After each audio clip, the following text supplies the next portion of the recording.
ಇತ್ತ BJP ticket ಅನ್ನು ಘೋಷಣೆ ಮಾಡ್ತಾ ಇದ್ದ ಹಾಗೆ ಬೆಂಗಳೂರು ಚಿಕ್ಕಪೇಟೆ ವಿಧಾನಸಭಾ ಕ್ಷೇತ್ರದಲ್ಲಿ ಎನ್ಆರ್ ರಮೇಶ್ ಅವರಿಗೆ ಟಿಕೆಟ್ ಅನ್ನು ಕೈತಪ್ಪಿಸಲಾಗಿದೆ ಅಂತ ಅವರ ಬೆಂಬಲಿಗರು ನಿನ್ನೆ ಆರ್ ಅಶೋಕ್ ಅವರ ಮನೆಯ ಮುಂಭಾಗದಲ್ಲಿ ಪ್ರತಿಭಟನೆಯನ್ನ ಮಾಡಿದ್ರು.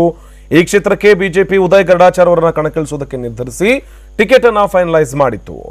ಆದರೆ ಇದರ ವಿರುದ್ಧ ಎನ್ಆರ್ ರಮೇಶ್ ಅವರ ಬೆಂಬಲಿಗರು ನಿನ್ನೆ ರಾತ್ರಿ ಆರ್ ಅಶೋಕ್ ಅವರ ಮನೆಯ ಮುಂಭಾಗದಲ್ಲಿ ನಯವಂಚಕ ಅಶೋಕ್ ಅನ್ನುವಂತಹ ಘೋಷಗಳನ್ನು ಕೂಗ್ತಾ ಅಲ್ಲಿ ಪ್ರತಿಭಟನೆಯನ್ನು ಕೂಡ ಮಾಡಿದ್ರು. ಇನ್ನು ಬದಲಿನಿಂದ ಕೇಳಿ ಬರ್ತಾ ಇತ್ತು ಬಿಜೆಪಿ ನಗರ ವಕ್ತಾರರಾಗಿರುವಂತಹ ಎನ್ಆರ್ ರಮೇಶ್ ಅವರಿಗೆ ಚಿಕ್ಕಪೇಟೆಯಲ್ಲಿ ಕಣಕ್ಕಿಳಿಯೋದಕ್ಕೆ ಅವಕಾಶವನ್ನು ಮಾಡಿಕೊಳ್ಳಲಾಗುತ್ತೆ, ಟಿಕೆಟ್ ಅನ್ನು ನೀಡಲಾಗುತ್ತೆ ಎನ್ನುವಂತ ಮಾತುಗಳು ಕೇಳಿ ಬರ್ತಾ ಇತ್ತು. ಆದ್ರೆ ಈಗ ಎನ್ಆರ್ ರಮೇಶ್ ಅವರಿಗೆ ಟಿಕೆಟ್ ಅನ್ನ ನಿರಾಕರಿಸಲಾಗಿದೆ. ಮತ್ತೊಮ್ಮೆ ಅದೃಷ್ಟ ಪರೀಕ್ಷೆಗೆ ಇಲ್ಲಿ ಉದಯ್ ಗರುಡಾಚಾರ್ ಅವರನ್ನ ತಮ್ಮ ಅಭ್ಯರ್ಥಿಯಾಗಿ ಕಣಕ್ಕಿಳಿಸುವುದಕ್ಕೆ ಬಿಜೆಪಿ ನಿರ್ಧರಿಸಿ ಈಗಾಗಲೇ ಟಿಕೆಟ್ ಅನ್ನ ಕೊಟ್ಟಿದೆ. ಆದರೆ ಬಿಜೆಪಿ ಉದಯ್ ಗರುಡಾಚಾರ್ ಅವರಿಗೆ ಟಿಕೆಟ್ ನೀಡ್ತಾ ಇದ್ದ ಹಾಗೆ ಇತ್ತ ಅಸಮಾಧಾನ ಭುಗಿಲೆದ್ದಿದೆ. ಎನ್ಆರ್ ರಮೇಶ್ ಬೆಂಬಲಿಗರು ಆರ್ ಅಶೋಕ್ ಅವರ ಮನೆಯ ಮುಂಭಾಗದಲ್ಲಿ ಪ್ರತಿಭಟನೆಗಳನ್ನ ಕೂಗ್ತಾ ನಯವಂಚಕ ಆರ್ ಅಶೋಕ್ ಅನ್ನುವಂತಹ ನಿಟ್ಟಿನಲ್ಲಿ ಘೋಷಣೆಗಳನ್ನ ಕೂಗ್ತಾ ಪ್ರತಿಭಟನೆಯನ್ನು ಕೂಡ ನಡೆಸಿದ್ದಾರೆ.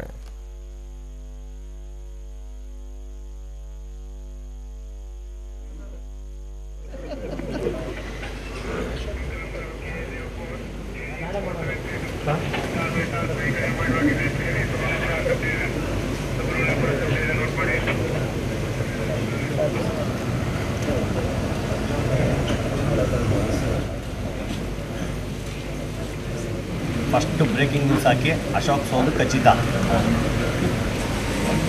ಬ್ರಹ್ಮ ಬಂದು ತಪ್ಸಕ್ಕಾಗಲ್ಲ. ಅಶೋಕ್ ಸೋಲು ಯಾರು ಪ್ರತಿಭಟನೆ ಮಾಡಿಲ್ಲ.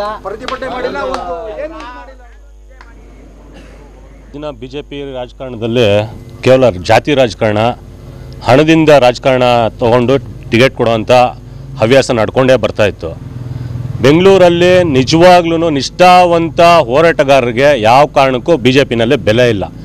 ಏನಂತಂದರೆ ಪದ್ಮನಾಭನಗರ ವಿಧಾನಸಭಾ ಕ್ಷೇತ್ರದಿಂದ ಅಶೋಕ್ ಅವರಾಗಿರಲಿ, ಅನಂತಕುಮಾರ್ ಆಗಿರಲಿ, ಅನಂತಕುಮಾರ್ ಅವರು ಬಂದು ನೇರವಾಗಿ ಉದಯ್ ಗರುಡಾಚಾರ್ ಅವರ ಬಿಸ್ನೆಸ್ ಪಾರ್ಟ್ನರ್. ಇಷ್ಟು ವರ್ಷ ನಿರಂತರವಾಗಿ ಕಾಂಗ್ರೆಸ್ ವಿರುದ್ಧ ಹೋರಾಟ ಮಾಡ್ಕೊಂಡು ಬಂದಿರ್ತಕ್ಕಂಥ ಎನ್ಆರ್ ರಮೇಶ್ ಅವ್ರಿಗೆ ಖಂಡಿತವಾಗ್ಲೂ ಬಿಜೆಪಿ ಪಕ್ಷದಿಂದ ಅನ್ಯಾಯ ಆಗಿದೆ. ಇದನ್ನು ನಾವು ನಮ್ಮ ಎಲ್ಲ ಕಾರ್ಯಕರ್ತರು ನಾವು ಸಹಿಸೋದಿಲ್ಲ.